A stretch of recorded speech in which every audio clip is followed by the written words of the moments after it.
É o seguinte, galera, há alguns dias a Apple lançou o primeiro laptop barato dela. E tá todo mundo falando dele porque ele começa custando $599 nos Estados Unidos, $499 com desconto estudantil, o que é excelente. E o que você leva por isso? Um laptop com uma tela de 13 polegadas rodando o processador A18 Pro, o mesmo que veio no iPhone 16 Pro e tem uma performance parecida com a dos MacBooks com o processador M1. Ele vem com 8 GB de RAM e 256 GB de armazenamento na configuração básica. E também tem duas portas USB-C e uma entrada de fone de ouvido na lateral esquerda. Ele tem dois alto-falantes voltados para as laterais em estéreo e o carregador USB-C vem na caixa. Tudo ótimo, não é mesmo?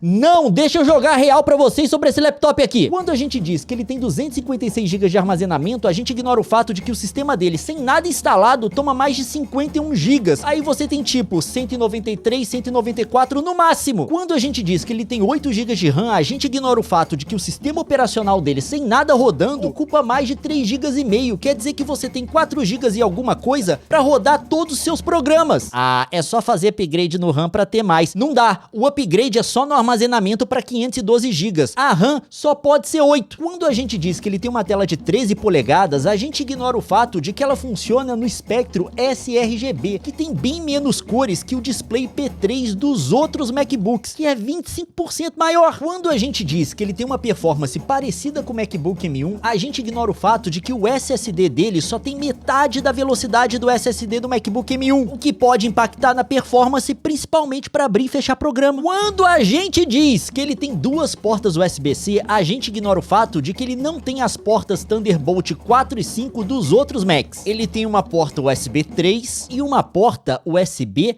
2 de 480 megabits por segundo, que é muito rápida pro ano 2000, que é quando ela foi lançada. Mas quando a gente diz que ele pode ser carregado com até 30 watts, a gente ignora o fato de que você vai estar carregando uma bateriazinha de 36,5 watts-hora, que é a que ele tem, que é muito menor que a do MacBook Air, que já é pequena. É basicamente duas baterias de iPhone. Só pra você ter uma ideia, o meu ROG Ally X tem uma bateria de 80 watts-hora. Quando a gente diz que ele tem dois alto-falantes laterais, a gente ignora o fato de que o MacBook Air tem 4 alto-falantes frontais e o MacBook Pro tem 6. Quando a gente diz que ele tem o processador do iPhone 16 Pro, a gente ignora o fato de que, na verdade, o processador dele é pior, porque tem um núcleo de GPU a menos. São 5 aqui contra 6 no iPhone. E pior, você deve estar pensando, como eu pensei, que o processador não deve ter problema para se resfriar com essa superfície toda de um laptop, já que ele foi feito para rodar num celular, que é muito menor. Não.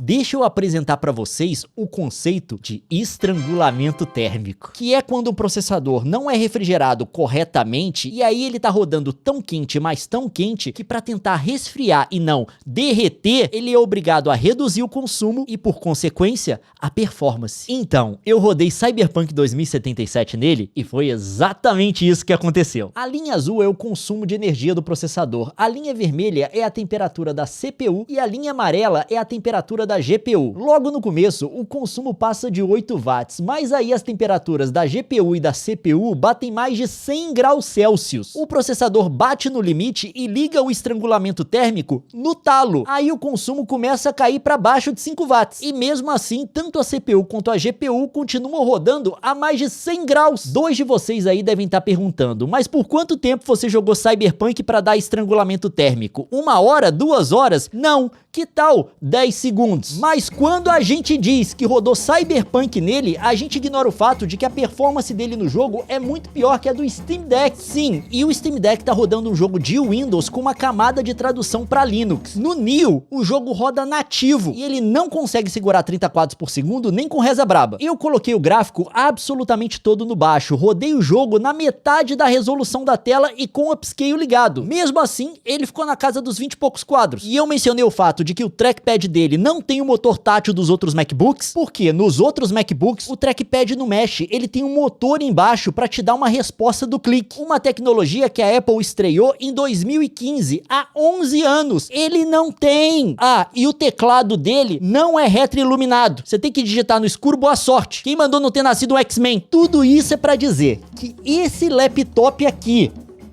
é espetacular e vai mudar a indústria dos laptops para sempre. Deixa eu explicar. A Apple tem uma vantagem com os aparelhos dela. Ela controla 3 fatores principais que impactam na experiência do usuário. Deixando a Apple de lado, pense aí no laptop Windows. 3 empresas diferentes têm um papel central para a qualidade do laptop que você vai ter. Primeiro, o fabricante do processador do computador, que é o cérebro dele, que pode ser uma Intel, uma AMD ou uma Qualcomm. Depois a gente tem a empresa que faz o sistema operacional, que é o sistema com o qual você vai interagir. No caso do Windows, é a Microsoft. Por fim, a gente tem a agregadora do sistema, que é a empresa que vai montar o computador, podendo ser uma Asus, uma HP, uma Lenovo e daí por diante. Todas essas 3 vão ter um papel na experiência final do usuário do laptop, e elas são 3 empresas diferentes. Tudo que uma fizer impacta no resultado que o produto da outra vai ter, e você esperar uma coordenação completa e uma visão unificada entre as 3 é quase impossível. Já os laptops da Apple têm essa vantagem, ela controla tudo. Ela que desenvolve o processador, sendo ele da linha M ou da linha A, ela faz o sistema operacional, que é o macOS, e ela agrega, faz o design, monta o laptop final. E o nível de controle vertical que ela tem para otimizar a utilização do hardware e a experiência do usuário, nenhuma outra empresa tem. E é também um nível de controle para determinar para que tipo de usuário esse laptop foi feito, porque se você quiser um laptop para jogo, como eu mostrei, ou para outras atividades pesadas ou profissionais, esse laptop aqui não é para você. Nesse caso, a Apple vai ficar muito feliz de te vender um laptop mais caro. Porém, esse laptop foi feito para muitas pessoas, muitas. Para quem fica 90% do tempo no browser de internet, para estudante, principalmente universitário, que precisa de um computador para fazer trabalho de escola, para as pessoas que só querem um computador para ver YouTube e checar e-mail. Para essas pessoas, esse é um laptop que todas as marcas vão ter que correr atrás para bater. E o que essas outras marcas vão ter que bater? Primeiro, ele é todo feito de alumínio e ele tá num segmento de preço em que os laptops são feitos de plástico. Que tipo de plástico? Do tipo, caiu, bateu na quina, quebrou, a dobradiça não funciona mais, não dá para consertar, esse tipo de plástico. O chassi dele é unibody de alumínio com um teclado que é muito difícil de flexionar. Tá bom, mas 8 GB de RAM é pouco, né? Bem, no Mac, se você começar a ocupar toda a memória RAM, ele faz um negócio chamado de Memory Swap. Ele pega uma parte das coisas que estão na RAM e transfere temporariamente pro SSD. Ele cria uma RAM virtual. Não é a solução ideal porque o SSD é muito mais lento que a RAM, mas é melhor do que ele começar a fechar as coisas que você tem abertas. Eu consegui, usando o Safari, que é o browser da Apple, abrir 16 abas sem ativar o Memory Swap. Isso porque o Safari faz um bom trabalho de gerenciar os recursos dele. Mas com o Google Chrome você deve estar perguntando, o Chrome gosta de RAM, não é mesmo? Bem, eu fiz a mesma coisa com ele e ele começou a usar o Memory Swap depois da 15ª aba. Mas isso não gerou lentidão no laptop?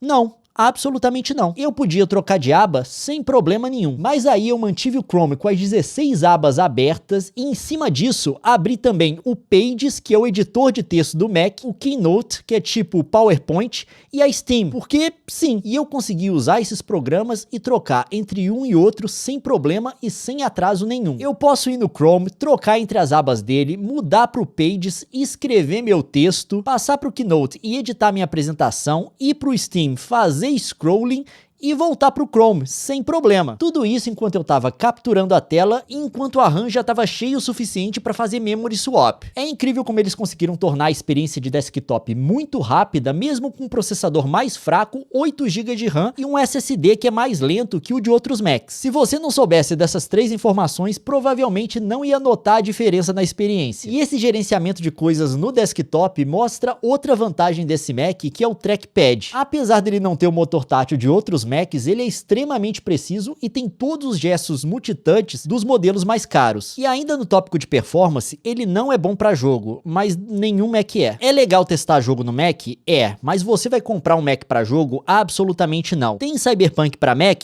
Tem, mas não tem muito mais que isso. Mas o que me surpreendeu foi que eu consegui rodar meu editor de vídeo nele. Eu abri o meu projeto da CES no DaVinci Resolve e ele conseguiu fazer playback da timeline sem problema. De boníssima. Ele só agarrou com os efeitos do Fusion, mas foi só eu mudar o playback pra metade da resolução que até isso ele rodou de boa. Seguinte, vamos fazer ao vivo. Tá aqui a minha timeline, vamos pular de um lado pro outro aqui, ver se ele consegue rodar tudo. Ele está rodando, aqui tem um efeitinho que ele conseguiu fazer também, que coisa boa. Vou pular de um canto pro outro, vamos ver se tá tudo funcionando maravilhosamente. maravilhosamente bem? Eu acho que sim. Eu acho que não tá tendo problema nenhum. Isso é 4K 30 quadros com correção de cor. Vamos ver uma série de efeitos aqui. Do nada vai entrar um Gaussian Blur com uma imagem por cima. Funcionou maravilhosamente bem. E aqui eu vou pular pro final, porque vai entrar aqui um recorte que eu fiz. É essa parte aqui agora. Isso daqui tá num efeito, ó. Essa imagem do Satya Nadella aqui tá num efeito. Se eu ver aqui, ó, eu tô isolando ele do background. E tá funcionando. Remoção de fundo, amigo. Ele demorou 15 minutos e 48 segundos para renderizar esse projeto de 12 minutos e 26, que é 4K com imagem de diversas câmeras, efeito do Fusion e correção de cor. Demorou 4 minutos e 5 no meu MacBook Pro com M4 Max. Mas ele custa entre 5 e 6 vezes mais que o Neo e é feito para esse tipo de atividade. O Neo não é. Só que eu não recomendo que você compre o Neo para editar vídeo. Ele roda essas coisas aqui no limite. Você não quer isso. Dá para usar se você estiver desesperado e dá para editar uns reels pro Instagram e uns vídeos pro TikTok, tipo, de boa. Mas se você quiser trabalhar com vídeo, pega algo mais potente, por favor. Agora,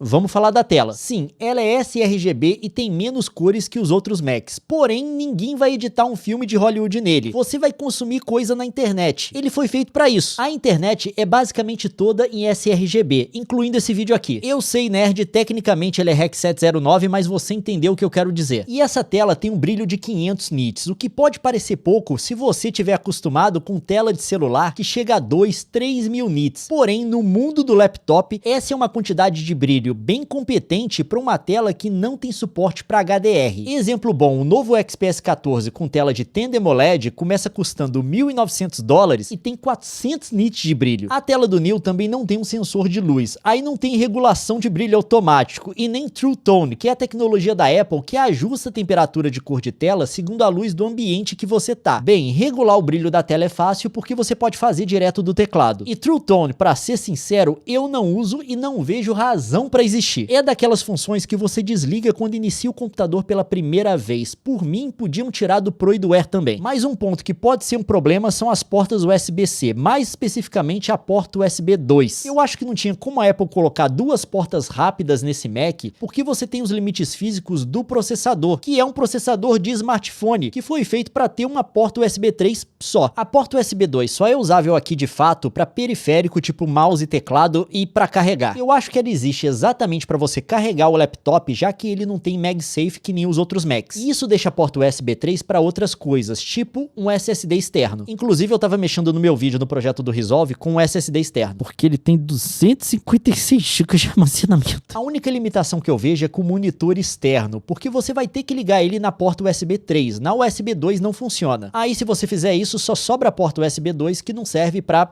quase nada. E o teclado não ter retroiluminação não tem solução. Ele é muito bom, é o mesmo que a Apple coloca nos outros MacBooks, mas ele não acende. Porém, o iFixit desmontou o Neo e mostrou que o teclado pode ser consertado com certo nível de facilidade, diferente de outros Macs. Não tem cola nem presilha de pressão para quebrar. Aliás, esse MacBook é mais consertável que todos os outros. Não que isso seja muito, mas a tela pode ser desconectada e trocada com facilidade. Já a bateria vem em um bloco e é só presa por parafuso. E os alto-falantes e as portas USB não são soldados e podem ser trocados também. E o trackpad também pode ser desmontado. Já a placa lógica é toda em um bloco só. Se você tiver problema na RAM, no processador, no SSD, esquece, perdeu. A Apple continua sendo Apple, tá bom? Mas o resto do laptop dá pra consertar. Não é ideal ainda, mas é um avanço monumental quando se trata da maçãzinha. Por fim, a bateria é pequena, mas o processador dele consome energia no conta-gota, quase nada. Então a duração acaba sendo muito boa, principalmente para essa faixa de preço. Ele vai durar um dia inteiro dependendo do seu workflow, mas você não vai chegar no fim do dia com tanta folga como acontece com o MacBook Air, por exemplo. Mas se você precisar de um carregador e não tiver, você pode pegar emprestado o carregador do celular de alguém, que é o suficiente para ele. Ele também tem um webcam Full HD com essa qualidade que você tá vendo agora e também microfones com essa qualidade que você tá ouvindo. É muito bom? Não é. É muito bom pro preço? Definitivamente. E os dois alto-falantes não são promissores, mas eu vou deixar uma comparação aqui com os do MacBook Pro, que são os melhores que a Apple faz em um laptop para você decidir por você mesmo.